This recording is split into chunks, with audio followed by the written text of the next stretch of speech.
Дамо вам пару хвилин для того, щоб приєднатися, і розпочнемо трансляцію в YouTube і також запис.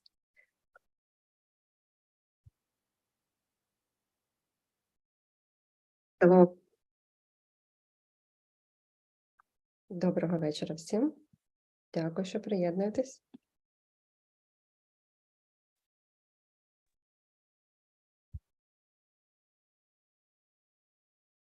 І ми розпочнемо сьогодні, як завжди, з декількох технічних питань і з презентації нашої мережі Education Ukraine. Нагадаю, що це ваше офіційне джерело інформації про вищу освіту в США. І якщо ви зацікавлені дізнатися про можливості навчання в США, про стипендії, тести, отримання візи або будь-які інші питання, ви можете писати на нашу пошту або доєднуватися до соціальних мереж. Ми проводимо дуже багато онлайн-заходів, які допоможуть вам дізнатися всю інформацію про вступ і знайти можливості для себе. І окрім того, нагадую, що одним із напрямків роботи Education Ukraine є спеціальні проекти, що фінансуються Державним департаментом США і покликані підтримувати освіту в Україні під час війни та після її завершення. Сьогодні наш 7-й вебінар в рамках проєкту «Освіта у воєнний та післявоєнний час». Я нагадаю, що наші зустрічі відбуваються щовівторка о 5:00. Вся загальна інформація і всі оновлення знаходяться на веб-сайті, який ви отримаєте щопонеділка, і актуальна інформація знаходиться саме там. Сьогодні на цьому сайті вже доступна презентація, слайди презентації українською мовою і англійською мовою, тому для вашої зручності можна відкривати і слідкувати за будь-якою з цих версій. Якщо вам зручніше слухати презентацію українською мовою, у нас доступний синхронний переклад, тому ви можете обирати функцію перекладу, обираєте канал, на якому зручніше вам слухати, і, будь ласка, доєднуйтесь. Якщо у вас будуть питання під час презентації, пишіть їх в чаті, ми з радістю обговоримо всі запитання з нашими експертами сьогодні. І нагадую про розіграш наших подарунків брендових для найактивніших учасників. Якщо ви хочете отримувати наші подарунки, будь ласка, будьте активними, приєднуйтесь до зустрічей і беріть участь у розіграші. І сьогодні я рада представити наших нових експертів. Наш вебінар сьогодні називається «Онлайн викладання у кризовий час», і наші експерти сьогодні Тода Уолтер і Джеймс Шервуд з Університету Д'ювіль, Нью Йорк. Дякую, Тод і Джеймс, що сьогодні приєдналися до нас, і надаю вам слово.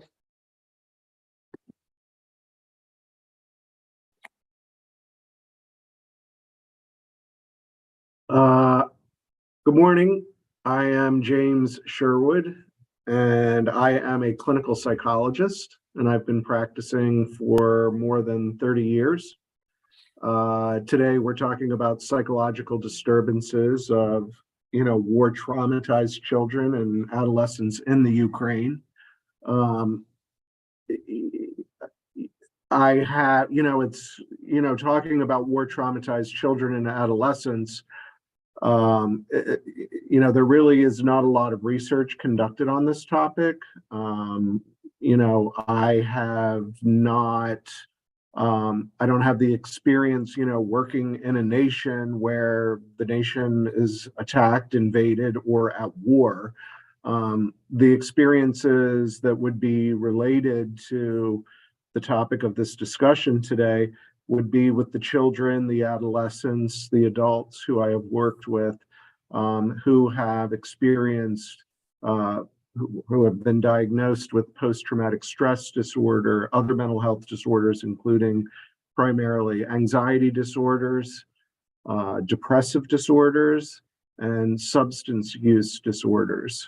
One piece of research that is important is that research that they had conducted with, children of war who are Palestinian living within Israel, that the effects that these individuals experienced was very similar to the effects that children experience as the result of domestic violence in the United States. So children and adolescents, how they're affected in the US in those circumstances, those effects can also be, are similar to that of children who have endured war. So I've had, the first half of my career was mostly working with children, adolescents, and their families. And I've had a lot of experience working in special education within the United States at some private schools with children who have very serious emotional, learning, and behavioral problems and are coming from homes where there's much dysfunction. And they've endured a lot of what we are calling adverse childhood experiences. So there may be domestic violence, there may be physical mistreatment, sexual mistreatment, poverty for that matter. So that just gives you just a little bit of an idea of some of the work that I have done. And I would say most of my practice is adults now, and working in Buffalo. I'm new to the Buffalo area, but I'm finding, a high incidence of adverse childhood experiences with adults, growing up as children in an area where, mental health services are not as accessible. The United States does lack equity with healthcare. People who are more affluent are able to access better healthcare compared to individuals who typically are going to be, people of color, people of lower socioeconomic backgrounds. Todd, did you want to talk a little bit about your professional experience? Absolutely. Thank you very much, Jim. Good evening, everybody. My name is Toda Uoltera. I'm a psychologist like Jim here in New York State, here in the United States. Unlike Jim, I don't have the extensive clinical experience he does, but what I lack in that is experience in teaching here at D'Yuville. I've been teaching here for over 20 years, and I teach a lot of our clinical-based courses. Courses like abnormal psychology that involve mental illness, of course, developmental psychology, which looks at childhood and adolescent development. I also probably, compared to anybody else at the university, I probably have the most experience teaching courses online. We started doing that some 15 years ago, and I was kind of a leader, so to speak, for the university when COVID happened. And like many places throughout the world, we all transitioned to online learning and so forth like that. So I have some experience, obviously, in that area. Yeah, and I before I turn this back over to Jim, I just wanted to give a little recognition to one of my students, Chin-Yu Guru, who is here today, who has also helped Jim and I in coordinating our presentation today. So thank you, Chin. And Jim, I'll turn it back over to you. All right. So I guess we'll move on to the next slide, slide number 2.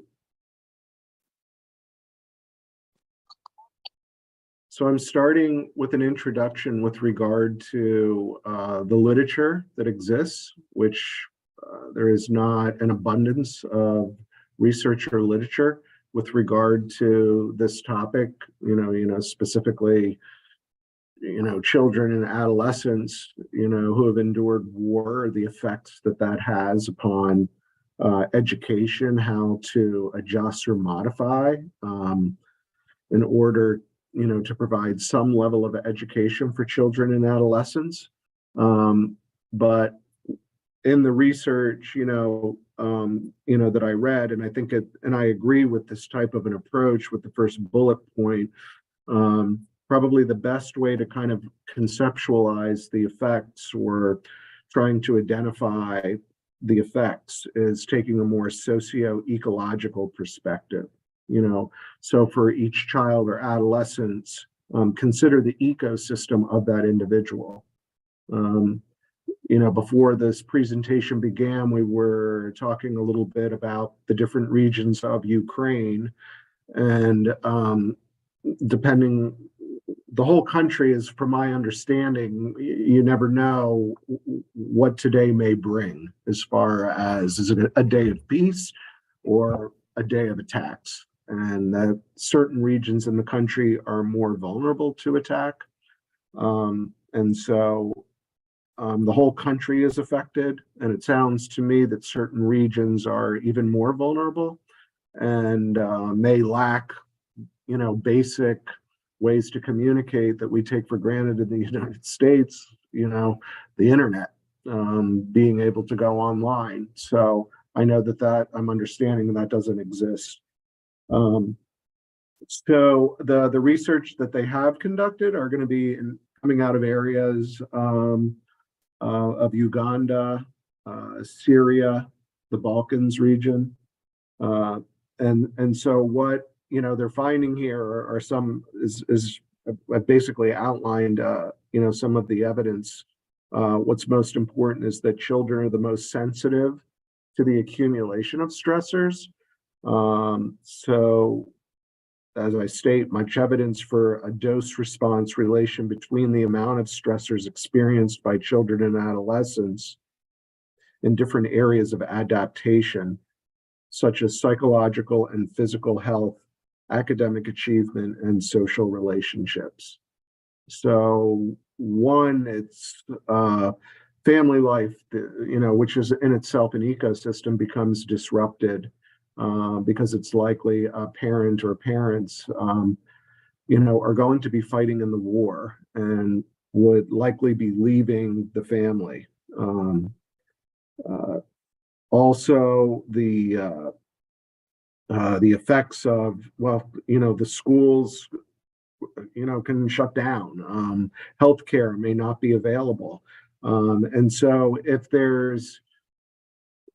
the dose is greater, so if, let's say, in the eastern part of Ukraine, there are more effects because of the war, that dosage is going to be greater on the children, the adolescents, and the families in that particular region, as opposed to perhaps certain areas in the western part of the nation. And so if the dose of effects from the war are greater, that will have, the likelihood is that that will have an even greater impact upon childhood development. And this also includes education. So I'll focus on, some of the most, the disorders that the research identifies as most frequent. If one, if there isn't enough money for food and dad is gone and bombs are dropping, it's going to be very difficult for children and teenagers to sit down and do math problems or really do much of anything academic. I have just indicated here, the family functioning is important. The people most vulnerable are going to be children and women, for that matter. And there's different ways that, the effects of war, can be manifested. It can be manifested in a more externalizing way or internalizing kind of way. So externalize could be an example. Somebody's getting into more fights as a result of the effects of the war. Other individuals, the effects may be seemingly more quiet, and so that the effects are not really discussed, that they're kept inside, that they are suppressed, and there will be a greater likelihood that the effects will be manifested through, a quieter but yet still potent, perhaps depressive disorder or anxiety disorder. As well, what's been identified as most common disorder is alcohol use disorder. Alcohol is a powerful drug, and if one is feeling just absolutely terrible on the inside and they drink a beer or they have some other alcoholic beverage, it's like a feeling of, I just feel good, and I don't need to think about any of that. And so then typically one wants more and more of this particular substance. So I guess we'll move to the next slide. Slide 3.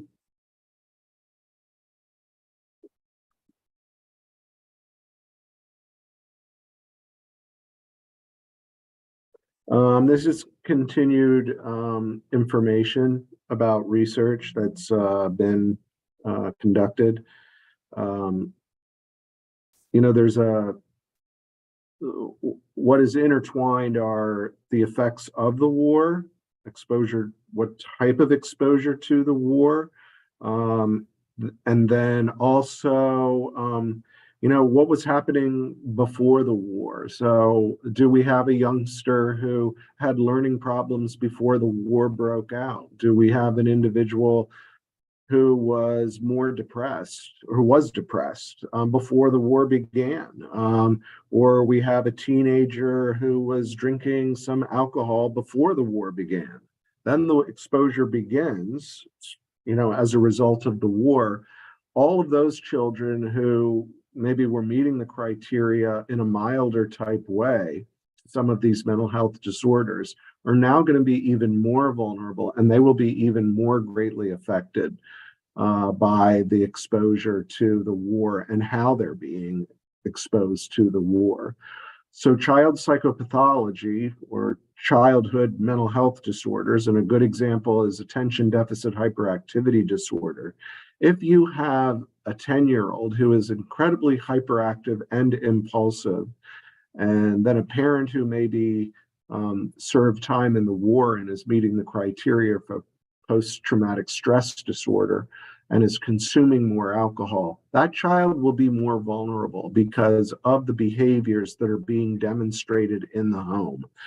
They can become a target. They're more of a target because of these types of difficulties. I also want to, emphasize, I'm talking about the ecosystem of the family, but you as educators are a part of the ecosystem of the school system. And because of this war, your roles as teachers' roles in development with children to begin with is so incredibly important. But now your roles are even greater because you potentially can provide somewhat of a corrective experience, for these children and teenagers who are experiencing, the effects associated with the war. There are students here at D'Yuville University who have emigrated from Ukraine and are receiving an education here at the university. My interaction with those students is one that is more indirect. I provide supervision for an individual who provides counseling for the students. And one incident or example was, one of our students learned that his father was captured by the Russians, and his father was now a prisoner of war. And this individual had a very extreme reaction, understandably so, as to what was happening. And went to the president of the university to talk about what had occurred and to receive some type of support from her. And she then took the appropriate steps to make sure he had somebody to speak to on a regular basis. So rather than refusing to meet with the student, the president of the university took time to listen to him, to speak with him, and to try to get him some help, during a very difficult time. And I use that as an example. It can be something like that can make all the difference in the world to, somebody who's going through a difficult time. So unless you wanted to add something, Todd, we can move on to screen 4.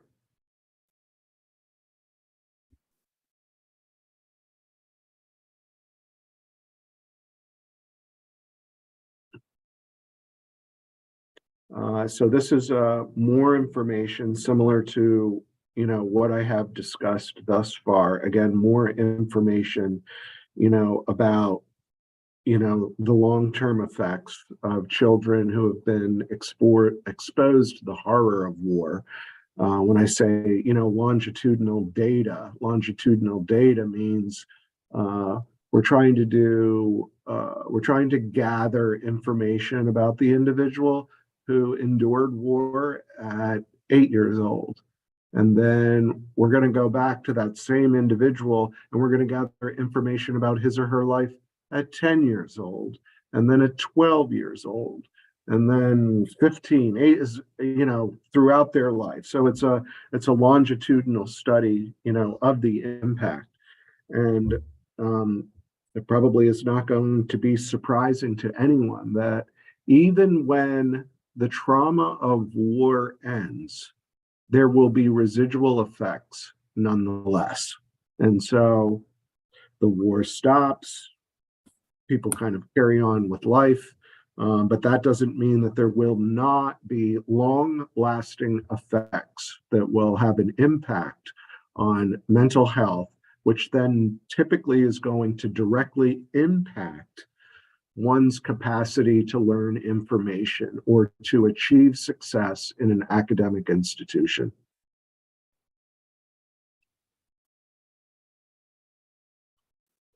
Jim, if I could chime in for a second here. Yeah, to your last point, I think it's, it's important for people to recognize, as you were kind of just alluding to, that dealing with trauma is not something that is necessarily overcome. It is something that goes with us. And, in many cases, people manage it better depending on various predictors and factors like you talked about in terms of the ecosystem, in terms of the social supports they have now and going forward. And to back up a little bit with some of your comments, even from the previous slide, teachers and parents can play critical roles in modeling calming behaviors for children and so forth. You had kind of mentioned about things like the parents' well-being, the outbursts of children. This can be a bi-directional interaction where you can have parents, or I should say children, who are frustrated, who may not be able to express their emotions in ways that are not clear. In other words, you may have young children who don't even understand their own emotions and what they're experiencing, and as a result may do either the internalizing or externalizing you talked about. And then as a result, you may have parents who themselves are dealing with not only the challenges of change. I mean, with so many people being displaced, trying to adjust for themselves and for their families, especially if there's separation in the family, dealing with their own anger, and then the risk that could become displaced on the children. And that's why I think, your point about how important and how much the research supports this dynamic interaction of these different, as you said, ecosystems is so vitally important. So I just kind of wanted to reinforce that a bit. Thank you very much. So as far as, what I guess probably one of the, most important pieces of information that has come out as a result of the research is that as a result of children who, have experienced war, who've been war affected, the three most common mental health disorders are: number one, post-traumatic stress disorder; number two, depressive disorders; number three, alcohol use disorder. And even though it's not identified, it would be safe to say, and professionally, it's been, my experience that individuals who have experienced adverse childhood experiences are at greater risk for anxiety disorders. Mm. So turning to the next slide, number 5.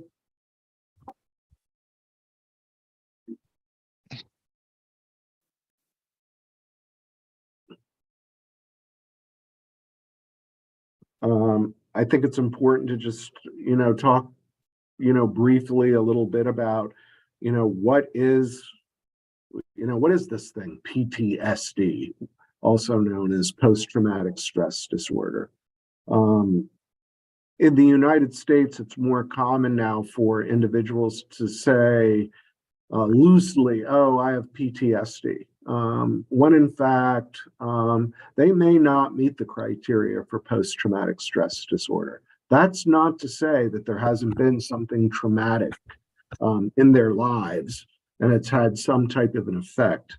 But as you'll see, PTSD or post-traumatic stress disorder is a more complicated type of mental health disorder. And I will review some of the all of the criteria associated with PTSD. But I think it's important to look a little bit at the brief history. How did we end up with this mental health disorder called post-traumatic stress disorder?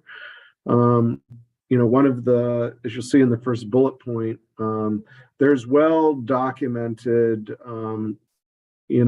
historical wartime diagnoses, events, consequences that have been documented, such as I have stated, soldier's heart, shell shock, battle fatigue, combat stress reaction, traumatic war neuroses. All of these, syndromes, contributed to what ultimately becomes post-traumatic stress disorder. Clearly, there's a relationship between combat in war and post-traumatic stress disorder. I mean, it's undeniable, based on all the studies that have been conducted. The first time it's really called anything in the medical community is in 1952, and then it was known as gross stress reaction, and that had the closest similarities to what we refer to as PTSD. There were some events in the United States that contributed to this disorder called PTSD. One was the Vietnam War. So now we're going into the late 1960s into the 1970s. A lot of Vietnam War veterans are coming back and their lives are falling to pieces. They're ending up homeless. They're ending up with substance use problems. Various types of mental health problems are occurring and are being documented. And in addition, at around the same period of time in 1975, a syndrome is identified. It's called rape trauma syndrome. And the difficulties, the symptoms associated with rape, researchers were finding that there was a very strong comparison, between those rape trauma syndrome as well as what the Vietnam War veterans were experiencing at that time. And then lastly, another event that was important was the 1976 Chowchilla kidnapping, where there was a school bus, filled with children. The bus was hijacked. The bus was emptied, and the children were then buried underground with the school bus driver for over a period of 24 hours. I think the children were actually missing for closer to 3 days. I can remember the event when I was in high school. The entire nation had what happened to these. It was like these children had vanished. And they were able, with the help of the school bus driver, to dig their way out from underground to safety. Not one of the children experienced any serious physical harm as a result of the kidnapping. But what psychologists did was they followed these children throughout their development. They were able to do longitudinal studies, and what they were finding was that all of these children were affected similarly to what the veterans were experiencing and what the the victims of rape were experiencing. And not only that, there were residual effects, that even though the trauma was over and they were now back in the safety of their homes and the safety of their school, there were long-lasting effects that occurred, in the lives of these children who had been kidnapped. So ultimately, PTSD becomes an official mental health disorder in 1980. And that was in the DSM-3. And we're up to the 5th edition now of which is the manual that lists all the different types of mental health disorders that we follow here in the United States. So we can move on to the next slide, which begins to outline the criteria for post-traumatic stress disorder. So there's going to be, exposure to actual or threatened death, serious injury, or sexual violence in one or more of the following ways. So there can be direct experiencing of the traumatic event. You can be witnessing something that happens to others. You can learn that a traumatic event has occurred to a close family member or close friend. So let's go back to the individual I spoke about a little bit earlier, the student here at D'Yuville University, whose father was captured in Ukraine, and he knew that he had become a prisoner of war. So this young man could potentially meet the criteria of post-traumatic stress disorder, even though he did not directly witness something happening to his father. The fact that he learned of the incident, that in itself can also contribute to the development of this disorder we call PTSD. Then finally, experiencing repeated or extreme exposure to aversive details of traumatic events, such as here, like police officers who may be the first to come upon the scene of a fatal automobile accident. I can remember a police officer I worked with who met the criteria for post-traumatic stress disorder. He was the first on the scene for a fatal car accident where both young women had been decapitated. I can think of myself even, and this would be something that would apply to me, where I was at risk when early on in my career, I was working with adolescents and children who had endured sexual abuse. So we had victims of sexual abuse, as well as working with adolescents who actually were adjudicated for sexually offensive behaviors.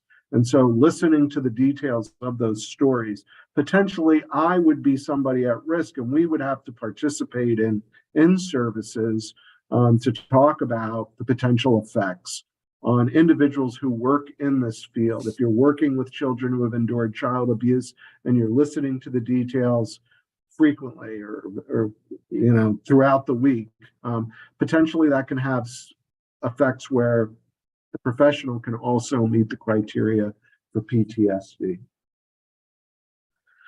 So we could move on to the next slide. Jim, can I just chime in real quick? Certainly, whenever you'd like.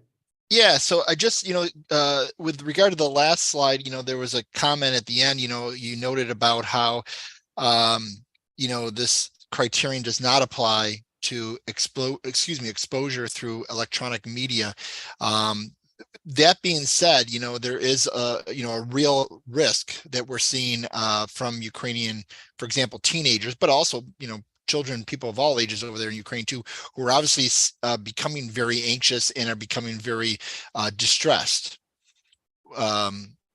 with regard to seeing things on social media that they have access to and so forth like that. So it's nevertheless still something that could be problematic for the person. And I don't want to minimize the fact that just because of that criterion.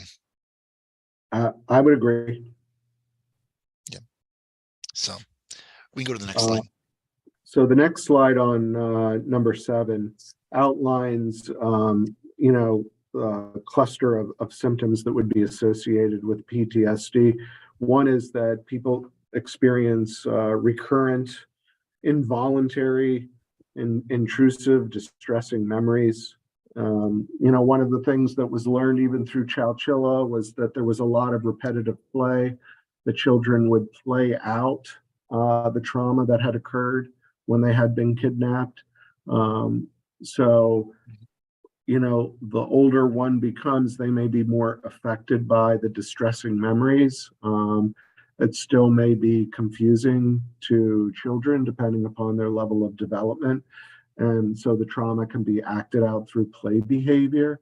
There are psychotherapists, psychologists in the United States who conduct play therapy working with children, which allows them to act out the trauma because it may be more difficult for children to articulate verbally, what has occurred. There may be recurrent distressing dreams. There may be flashbacks.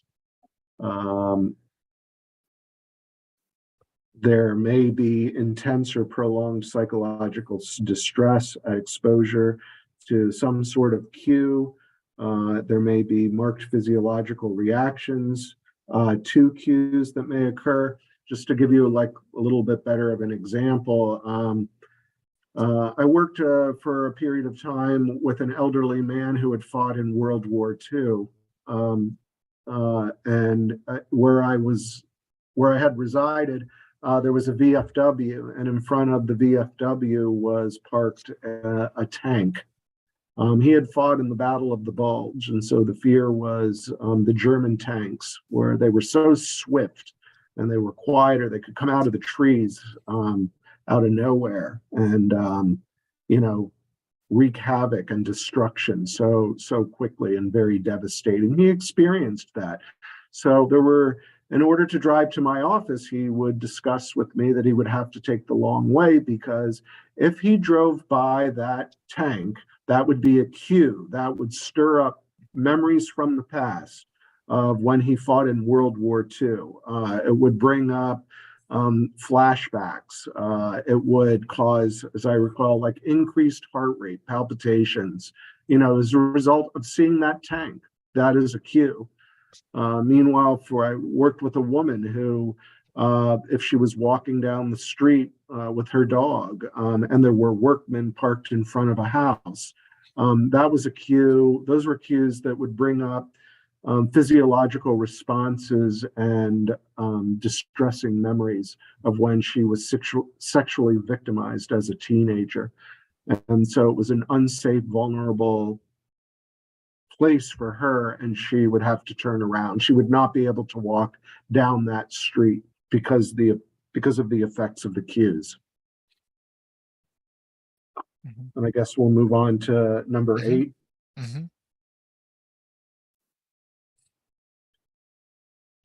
This is another part of the criteria where there will be a persistent avoidance of stimuli associated with the traumatic event. I just recently gave you an example, 2 examples, actually, of what happens. So,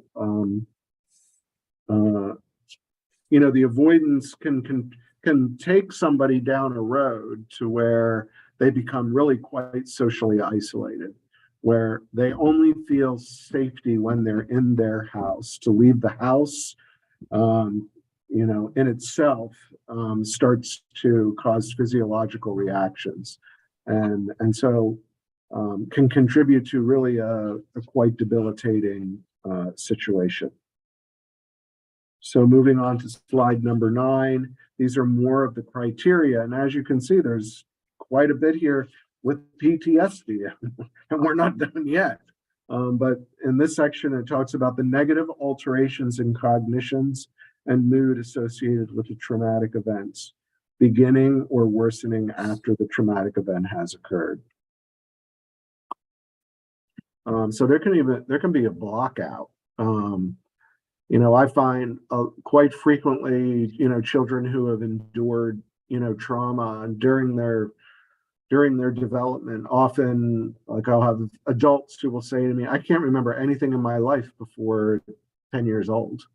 And sometimes the conditions are just so severe that they truly cannot retrieve the memories from that particular time period. It may be very difficult for people to retrieve memories, associated with the trauma. And then to talk about the trauma aloud can further create a lot of adverse, reactions. It can create a lot of negative beliefs. You know, I'm bad, or nobody can be trusted in the world. You know, the world is completely dangerous. You know, my life is ruined. You know, how can I carry on, after these incidents? Mm-hmm. And a lot of people may also experience guilt or these incidents as well. Veterans may feel guilt, for example, of perhaps not, leaving their fellow soldiers behind if they were wounded or something. And in the case of Ukraine, we were seeing evidence of families again that are being displaced and split up, where guilt is an issue, where they're leaving their loved ones behind, or they're not able to be together because of the nature of the fighting and so forth. And that can also, that what Todd's talking about, the excessive guilt that can occur, is an example of the internalized types of effects of the trauma that can occur. And that, again, can be as powerful. There's a lot of energy associated with feeling guilty. Imagine feeling guilty all day long, again, with that inner type of negative effect or emotion or thought processing. It can be exhausting, or it can be distracting. It makes it difficult to concentrate and get work done, period. Yep. So we Absolutely. move on to number 10.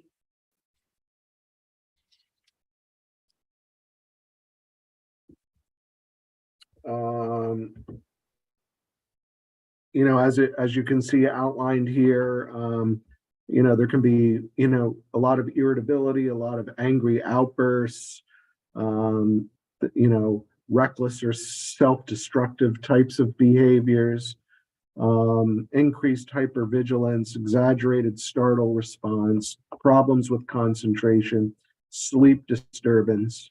I had been in graduate school with a couple of vets from the Vietnam War, and you know, something that they had shared. They always, in my classes, they were always seated very close to the door, and those were effects that they shared with me. That the reason why they would be situated so close to the door, they had an easier way out of the class if something were to happen. So there's always going to be this level of hypervigilance. Well, I'm not saying with everyone, this is something that can occur. But all of these, somebody could experience all of these symptoms, or maybe they're only experiencing a couple of these incidents. And it's difficult for people. What makes it difficult too to understand is, and this was true with a lot of you know, war veterans, to go into treatment and to start talking about things that occurred in the past is very difficult and can create reactions. And so they avoid, seeing someone to talk to anybody about these effects, because they don't want to re-experience the memories, that occurred. So then moving on to number 11, it's important to keep in mind that post-traumatic stress disorder is much associated with suicidal ideation and suicidal behavior.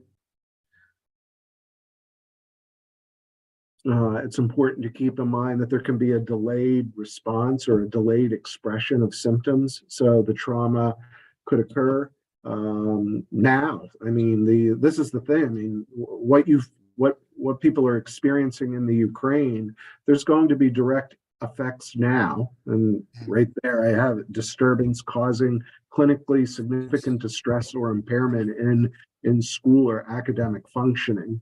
But there could be a delayed reaction that, in fact, can occur even like years later. Some people, the human psyche is incredible, and it's always amazing at times where people are able to suppress and just sort of black out what happened, and then something happens years later, they remember and then are flooded with the effect.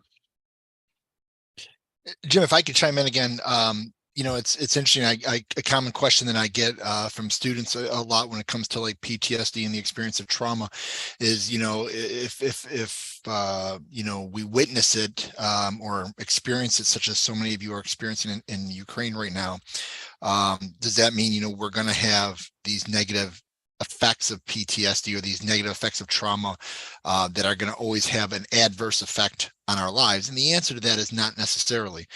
Like Jim was just commenting, for some people, they may not show adverse effects for an extended delay of time. It could be months or years. And then all of a sudden their life circumstance changes. And then maybe ways, like Jim was saying, that their mind or their psyche was controlling or coping with their maybe these experiences they've had in their past, maybe become more vulnerable to new stresses they have in their life.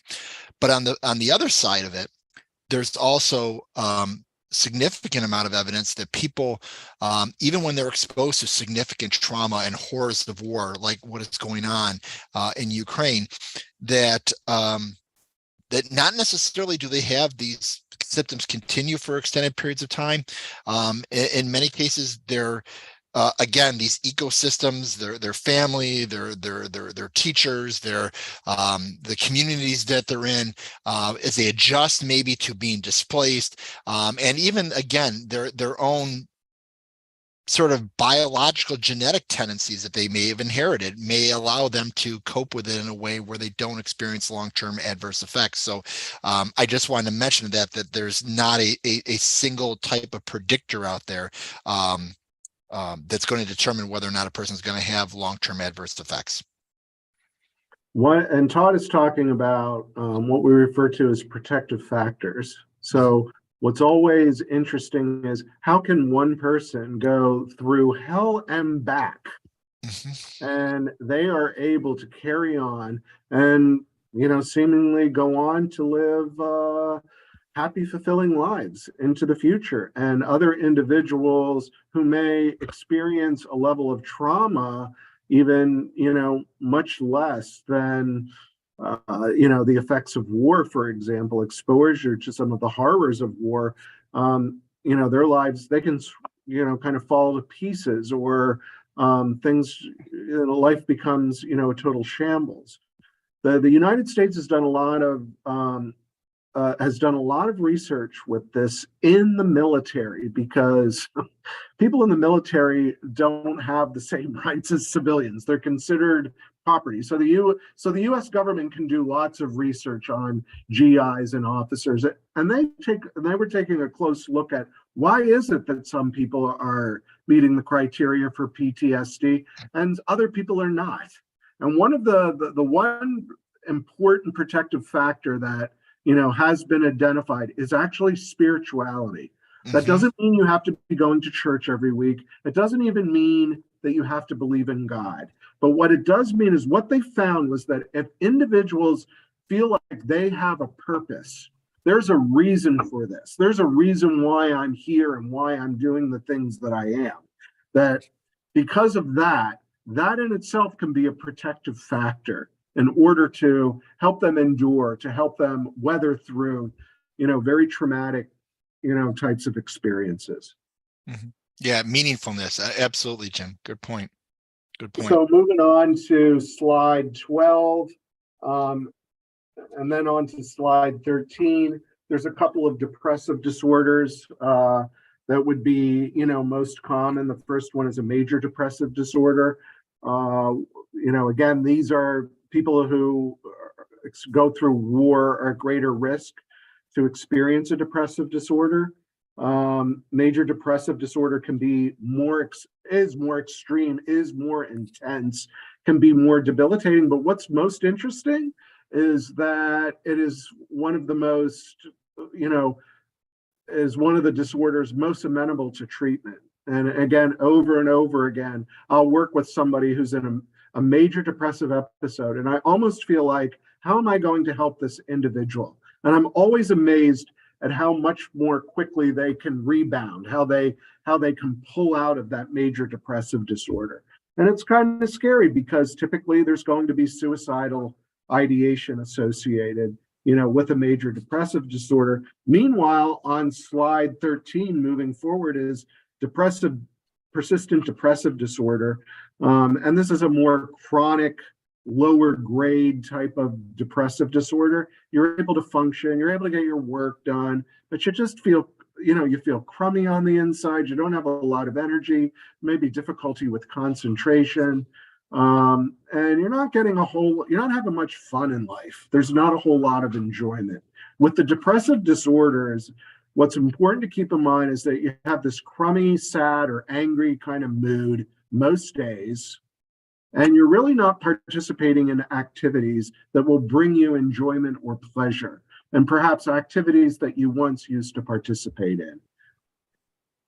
So those are the effects with regard to the depressive disorders. I'm looking at my watch. I'm trying to manage my time here, so you're going to sort of experience my pace, intensify here, increase. But moving on to slide 14, there's been research now coming out of the United States about the effects of the pandemic. The effects on risk and resilience with adolescents and emerging adulthood. So this was all out of an article that was out in the fall of last year in the American Psychologist. It's cited in the reference section. But I put this information in here for you folks because I don't want to sound like, I don't want to sound naive. I do not consider, the pandemic on the same scale as the war in Ukraine. However, with what happened in the pandemic, and as far as education is concerned, and how adolescents and young adults' lives were turned upside down, I think the research that was, gleaned from the findings gleaned from these studies, it could be applied to what's happening in the Ukraine. So I have some of the bullet points here on slide 14. Focusing on, home confinement was, very difficult, for these age groups, limited social interaction. And the fact that you were confined more in your home and you were unable to socialize, which is, during adolescence and young adulthood, socialization is more critical as far as development. Take that away, and so what can happen, and that's what the research was showing, it could increase worries, it could increase depressive symptoms, it could increase the amount of substance use. There was the amount of alcohol sales in the United States during the pandemic was through the roof. In the United States during the pandemic, so you had teenagers, young adults, let's say somebody was involved in recovery. Now you're told to stay in your house. You cannot leave your house. You cannot participate in any mental health services in person or attend 12-step recovery type groups, and you're getting a check every month from the government. So right there, all those ingredients definitely just sowed the seeds for either people to relapse who were struggling with sobriety, or intensified the amount of substances they were using. Because, this impact of what they had to, what life became like. In the research, one of the things that really came out that really had one of the biggest effects on teenagers and young adults was, virtual education. Virtual compared to the hybrid type or in-person had more of an adverse effect upon emotional well-being and functioning. Moving on to slide number 15. Jim, again, and I'm sure the parallels or comparisons are probably evident to probably everybody, but I think the in part the reason why we included this COVID-19 research in this presentation is because a lot of the there are similar phenomena, of course, that may be going on between what happened during COVID and of course what may be happening to people in the Ukraine with people, of course, at times, having the limited confinement and social interaction, whether they're in bunkers, whether they're in a situation where they or their family have been displaced, the worries about loved ones, especially again when there's been separation in the family, and again, concern about actually having access to health services, depending on what the nature of your situation is, how available they are out there. So in many ways, I think there are a number of parallels, and hence why I think it's reasonable to assume that some of those disorders we talked about are likely going to be impacting people in Ukraine as well. Yeah. So on slide 15 and really going forward, in this really extensive research, what they were able to identify were, I was talking about some of the protective factors. And here's potentially some of the protective factors on slide 15, which was, one was there's a mindfulness scale. So what they found were some individuals are better at staying in the day versus worrying about the future and mired in the past. These individuals fared better during the pandemic.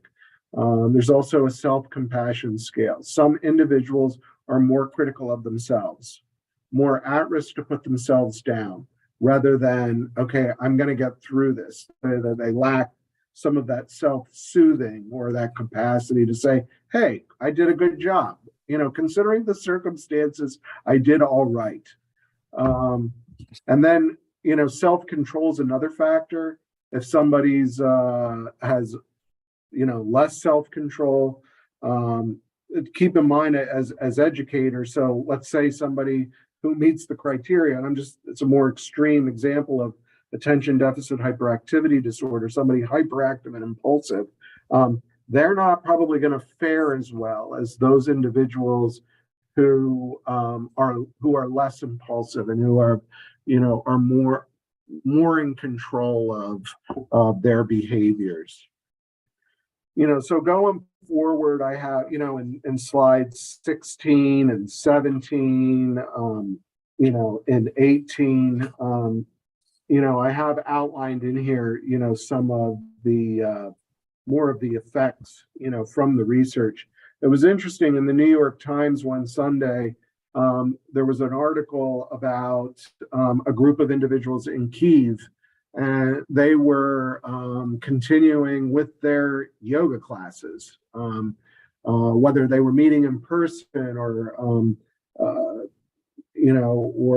practicing at home, whatever it was, together as a group, that they were able to continue to do this. Yoga is a great activity, that can help with mindfulness and really, stay in the day. It has a more meditative, factor to it. So guided meditation, activities like yoga. I'm not saying that these type of activities are going to make everything all better as a result of the horrors of war, but these are activities that can be potentially helpful, as far as what can we try to do in order to make the day a little bit better for children, adolescents, and adults. So I have again some of the data in here. A big part of it is really how parents handle situations. So it's very important that, as best they can, the parents are taking care of themselves, because if they're stressed out or if they're really struggling, there's going to be a direct effect with students as well. So go ahead, Todd.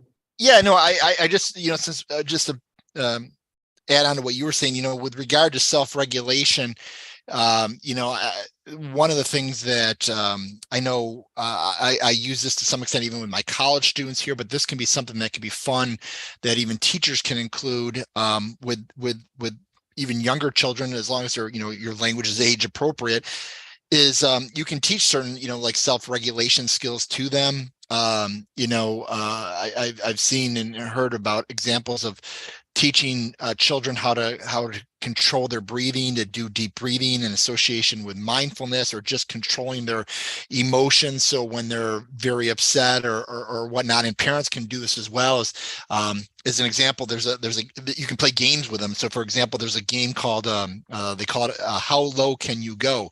And the nature of the game of how low you can go is how low can you get your pulse to go? So you can put your hand on your wrist and measure your pulse, and it's a nice way to sort of, through deep breathing, to sort of see, can you get your heart rate down? Can you calm down? It's a nice way through slow, deep breathing and stuff like that you can regulate that. It's a nice skill to teach kids, because then they can learn about how they can, in the moment, if they needed to utilize these as skills and not necessarily as a gimmick or as something that is just something that you would use on an occasion.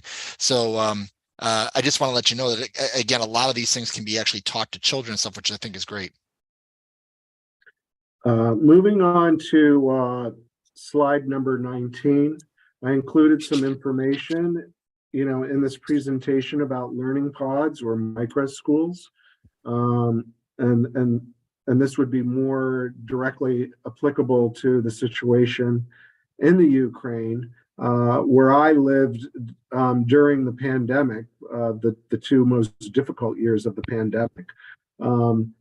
Parents were, well, of course, there was no in-person education, and parents were really dissatisfied with virtual education. So what happened was a lot of the parents in the community coordinated and started educating their children and adolescents in their homes, and maybe certain parents were better equipped to perhaps teach English literature or some form of more English type classes, versus other parents who might be more equipped to teach math classes. Because it was interesting, like during the pandemic, a lot of high school students, the online classes that with more difficult math classes like geometry, for example, where it just sort of went out the window.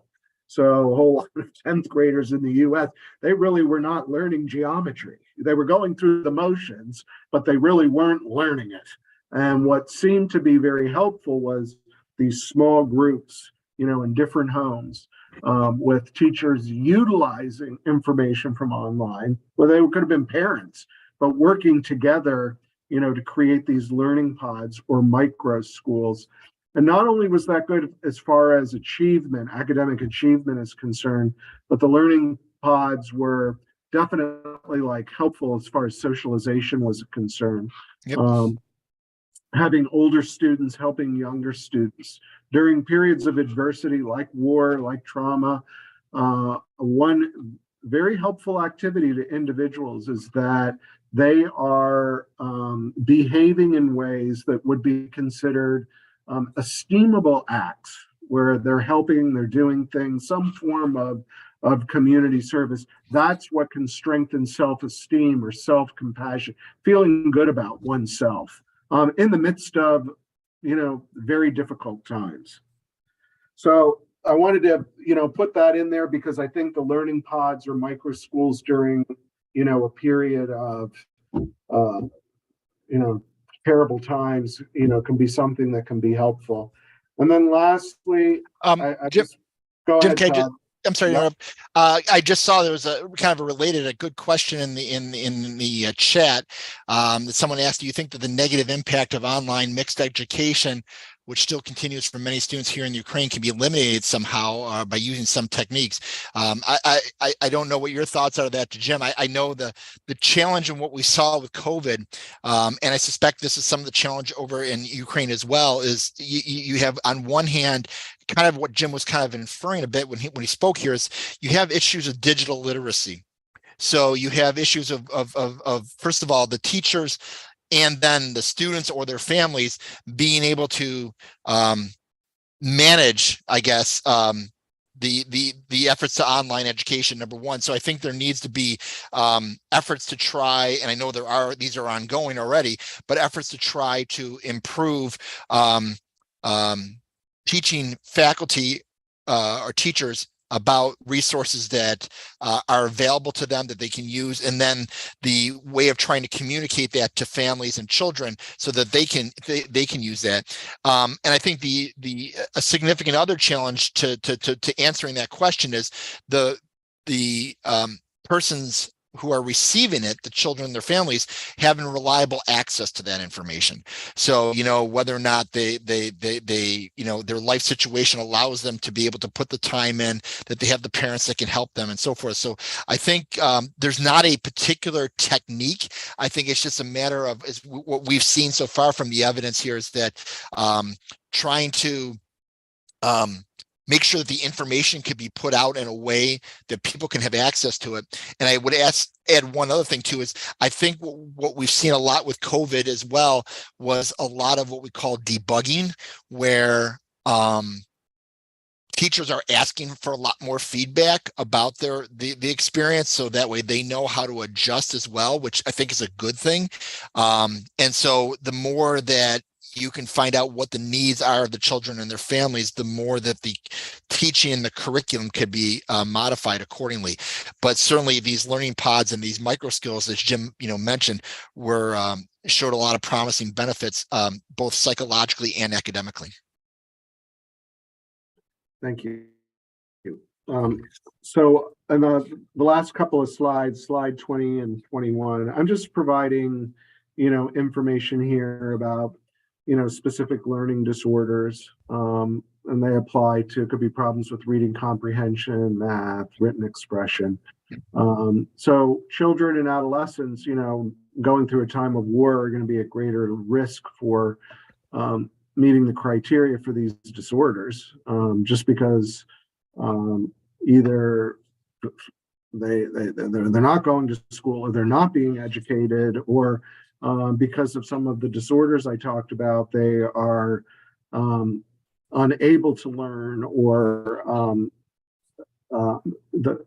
their capacity to learn has become compromised. And so that's a little bit about, the specific learning disorders. And then on page 21, in the United States, psychologists use various psychological tests and measures in order to assess and evaluate. Not familiar with, the mental health infrastructure that exists in the Ukraine, but these are some of the tools that we can use in order to evaluate or assess, whether somebody does have a specific learning disorder. And that's important because you have to identify first before you then potentially can remediate. And these are some of the most objective ways to do that, or quick scales that can be administered, in order to determine, somebody meeting the criteria for a depressive disorder, or an anxiety disorder, or post-traumatic stress disorder, in combination with, other mental health disorders. So, Jim, and just to add on, and so everybody knows, I just posted a link in the chat, which may be very useful to many of you folks. It doesn't necessarily include links to the tests that Jim mentioned here, which are really some of the best that are out there. But there are a number of I don't know if you call them tests or tools that a lot of our health providers here in the United States have been increasingly using. These are tools or questions that we use to screen or to do a very brief evaluation of people.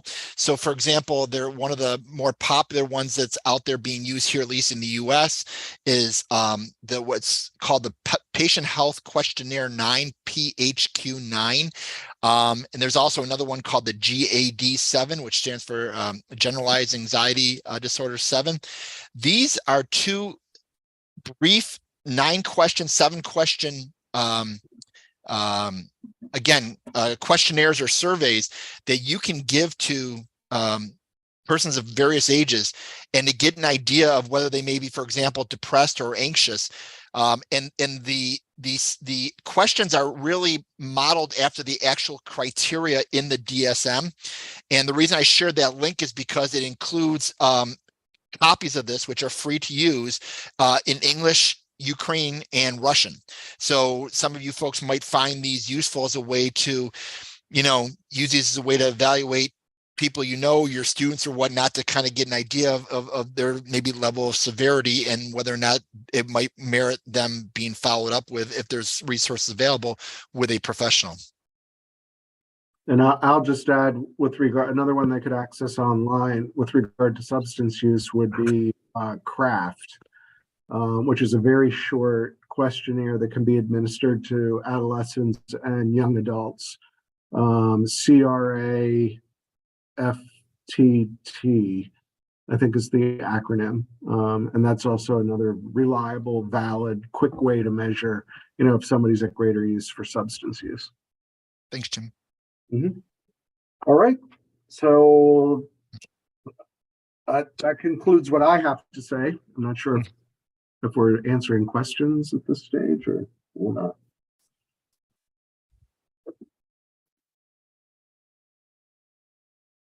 Дякую за чудову презентацію, Тода, Джим. Дякую за корисні посилання.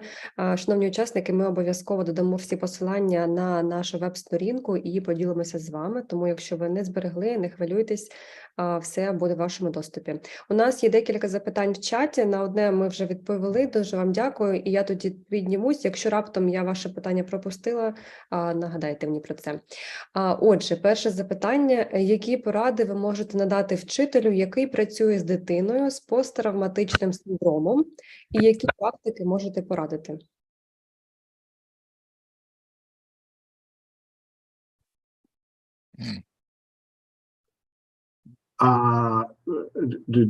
Do you want me to? Jim, why don't you take a step? Yep, I'll add. I think that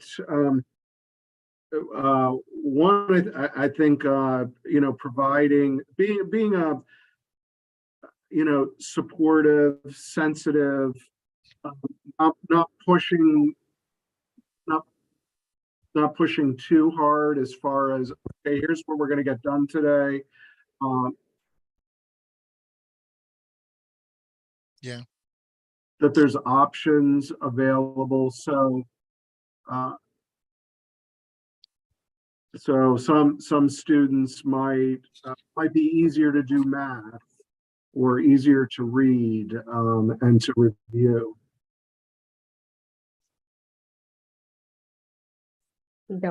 Simply, it could be starting by, asking the student, how they are that day. How did they sleep? What did you have for breakfast or lunch? And from there, you can learn information and discuss. Yeah. How are things at home? If I could chime in, Jim, I would say, I would say acknowledge their feelings and experiences, that they're very normal. I think it's as difficult as this may be to teachers, and I have great respect for all of you in this regard.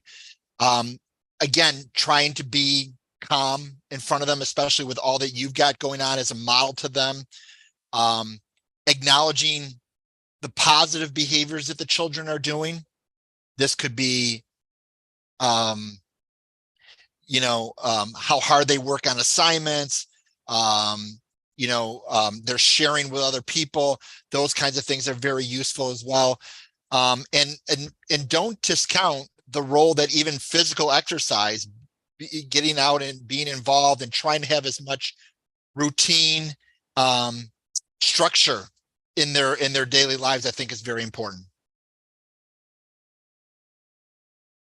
Дуже вам дякую, пані Наталя, пані Аня. У нас, здається, немає перекладу.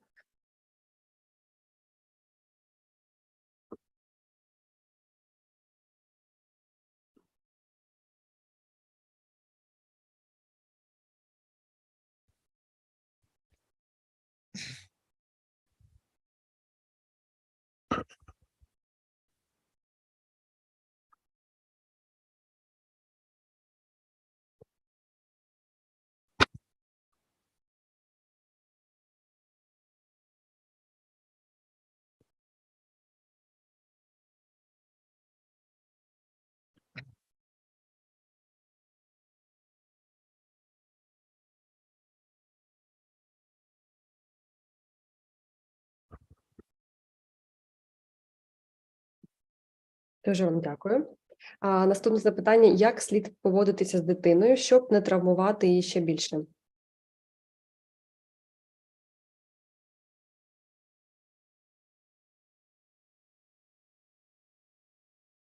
How not to increase the Як слід поводитися з дитиною, щоб не травмувати її ще більше?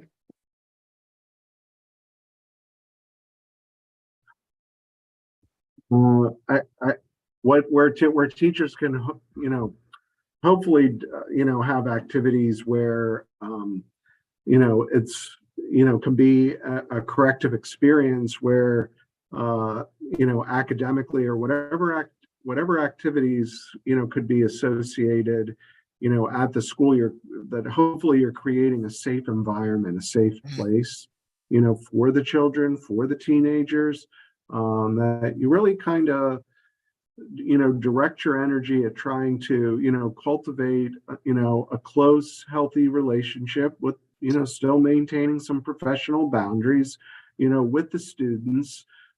The more you are creating this safe environment and you're cultivating the relationship with the student, then the likelihood increases that they may be more willing to share with you as an educator what they may be experiencing, what they're thinking about, the emotions they may be experiencing. They may share, what's happening at home, what's going on with their parents. They may, share, they don't know where, let's say, for example, the student doesn't know where his or her father is.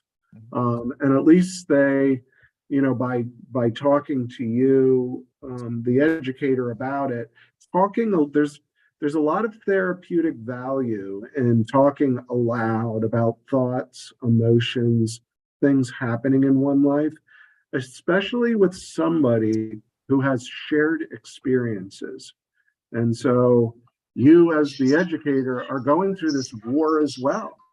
And you may be able to offer some experiences that has helped you cope and endure what is happening. I would just add that on to Jim's point, that the emotional bond that you can provide to these students may be significant in reducing the likelihood of further traumatization. And that's why, again, my great respect, our great respect for all that you folks are doing, especially with your own lives and the adjustments you're going through. We saw during COVID that, one of the best predictors to outcomes that students were making was the quality of their communication and their connectedness with their teachers. You folks play a big role in academic and in psychological adjustment. And as much as you want to protect them from further exposure, other than obviously being very careful about what you share with them, what is going on, I think the bond that you have with them is probably one of the best things you can do, and as Jim said, giving them a safe environment where they feel comfortable with you. When I worked at the private school, special education, a lot of the children, adolescents had endured much trauma. And one of the approaches that, really we took there was to really create, more of a family environment. And now the family members included the teachers, the counselors, the psychologists, the teachers' aides, everybody involved. We're hopefully then creating this corrective, experience for these children and adolescents. And so there were lots of rewards. There was a lot of behavior modification. We had awards for attendance, because these were kids that, really didn't want to come to school. And then if they had exceptional attendance, they received, an award. I know at Christmas time, we had a school-wide pasta dinner where their parents were invited to the school, and there was a lot of preparation and making decorations and creating this very festive, supportive, loving environment, for these children and teenagers and their families to all come together and be a part of. this new community that's created that hopefully, provides the corrective experiences. We had a work program where students actually were able to earn some money, and they may be doing activities like helping clean up the building, or, we had chickens, and so some students had to feed the chickens and, do that. But that gave them a sense of like, okay, I've got something I need to do. And the activity, and we had a big art program, so making things, and that could be integrated into lesson plans.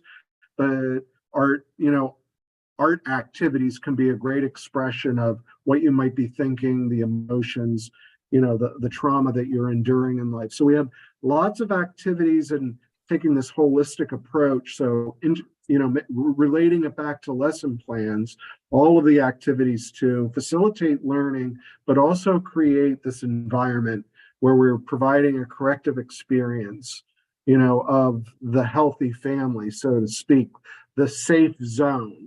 You are not going to be attacked in this building. Now, I'm not talking about bombs. I'm talking, you're not going to be verbally attacked. You're not going to be bullied and teased. But I think you understand, how that type of environment could be helpful for your children and teenagers as well, where, you're literally being attacked, with missiles and bombs.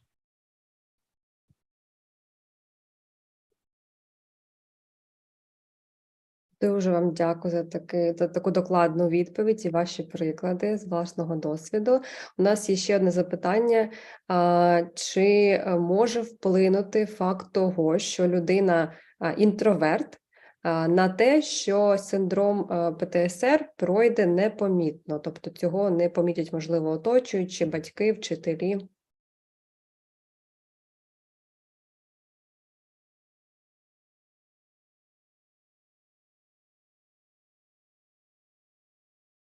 Well, the squeaky wheel gets attention. I don't know if so typically, the student who's misbehaving, who's calling out in class, who's getting into fights or teasing other students, they typically are going to be brought to attention more than, first of all, males often get more attention than females in school because of the externalizing behaviors that can occur.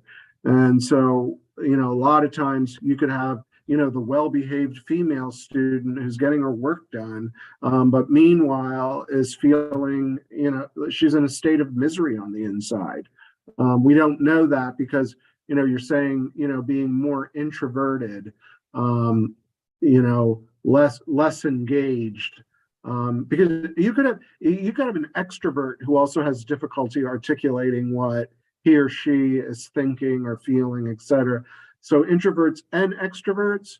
So then again, it goes back to, cultivating that relationship with the students. And if you have a relationship with your student, in the class, and he or she is very quiet, you're gonna, rather than asking questions, you're gonna point out. That goes further than questions with kids. You seem really quiet today. I'm concerned that you may be really preoccupied with things. I just want you to know I'm here for you. And if you would like to talk to me, I'm here to listen to you. Mm-hmm. But typically the questions don't go too far. Yeah. Well, and I would also add, and you know what? I just wanted to add one thing. If your comments or what you think is going on is wrong, it doesn't matter because they'll correct you. They'll be like, no, here's what's happening. But it doesn't matter because you're getting them to talk. Correct. And I would add to that, even while being more introverted, it can kind of mask like the person socially withdrawn. There's still other types of symptoms that if you're attentive to them or in communication with their families, that can probably give you ideas that they are in fact becoming depressed. And you'll see like some of the other things that Jim had mentioned earlier about changes in eating, for example. You'll see changes in sleep. You will see academically changes in performance. You will likely see problems with concentration and hence not being able to maybe do the quality of work that they were previously exposed to. So all those other kind of aspects of their behavior, aside from being socially withdrawn, if you start seeing those changes, that might be a good indicator that they're experiencing maybe depression or PTSD.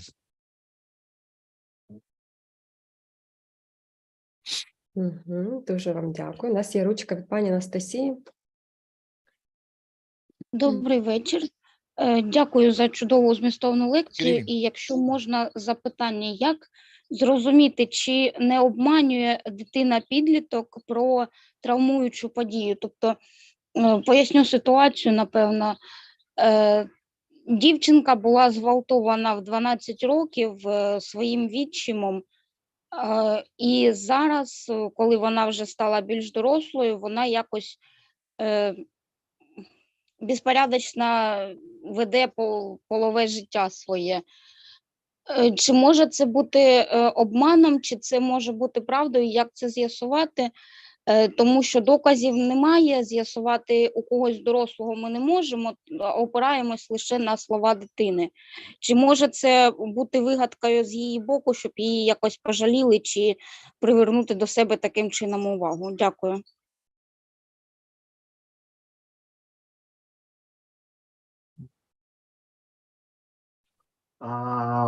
What I can say, working for over 30 years with individuals who have, endured sexual victimization, I have never had an experience where the individual was making up a story about the sexual victimization. I've even been in situations where it was so out there that I wondered to myself, are they exaggerating, or is this really happening? And was able coincidentally to have what was reported validated, by other individuals. So what I can share with you is when people, report this information, I've never had any experiences where I suspected that, well, I shouldn't say that there weren't some where I suspected, but interestingly, events and details have been validated. So if somebody's reporting this information, I would say it's probably 99.9% in fact true, that has occurred. They did an interesting research study in the United States with female individuals who meet the criteria for opioid use disorder. So they have problems with opiates, whether it's pills or heroin, etc. And what they found compared to the group who was using, compared to the control group, which were females that had never used any opioids, that what they found was there was a different, the amount of sexual victimization in the group where there was opioid use, a 2,000% difference between the individuals who did not have an opioid use disorder, meaning suggesting that sexual victimization, that occurs, such as the rape that may have occurred at the hands of a stepfather, that's going to greatly increase the likelihood, and the research validates this, that they will be at greater risk for substance use disorders, that they will be at greater use for engaging in sexual behaviors that may put them, at greater risk for health problems, etc.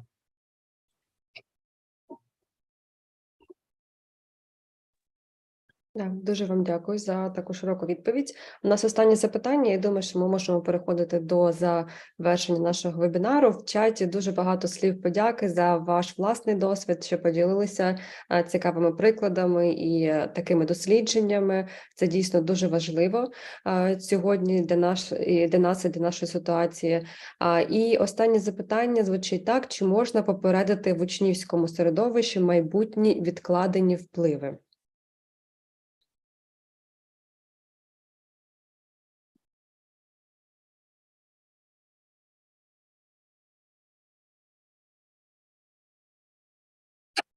Well, if we look back at the research, again, researchers suggest that,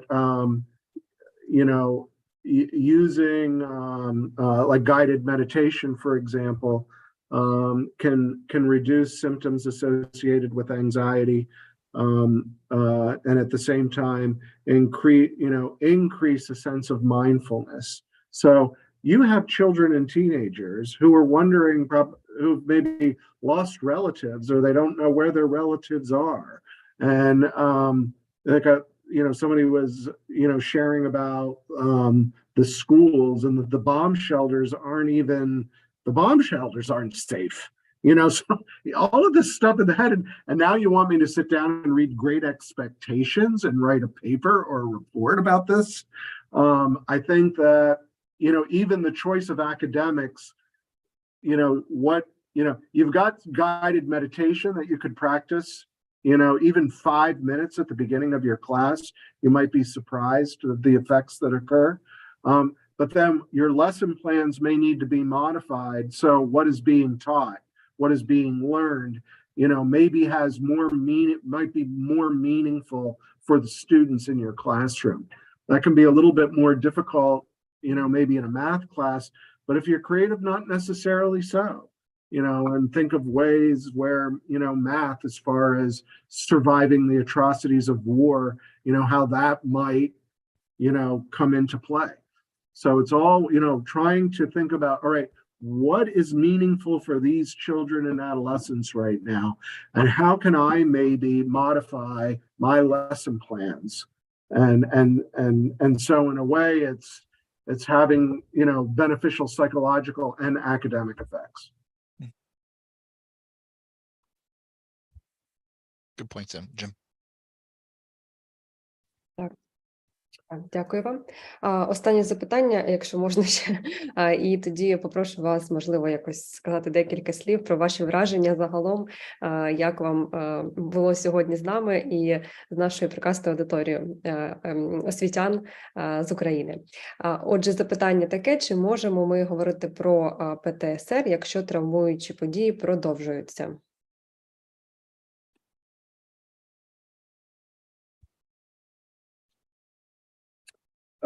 Well, what you're talking about is an increased dosage.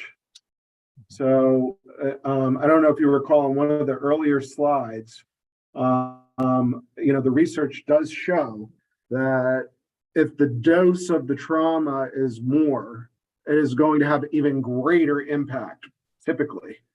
So greater the dose, so the greater the exposure, what have the children seen? So hearing that about one's father and prisoner of war, not to minimize that, that's one level of dose, versus, maybe watching one's, brothers and sisters or parents or somebody actually being killed in front of their eyes.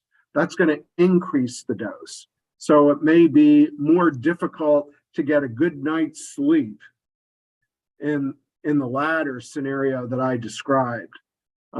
Because you are the type of exposure that you have is going to increase that adverse psychological effect, on you. And then if it's more chronic and it continues, and if you're younger, it can become a part of your hardwiring.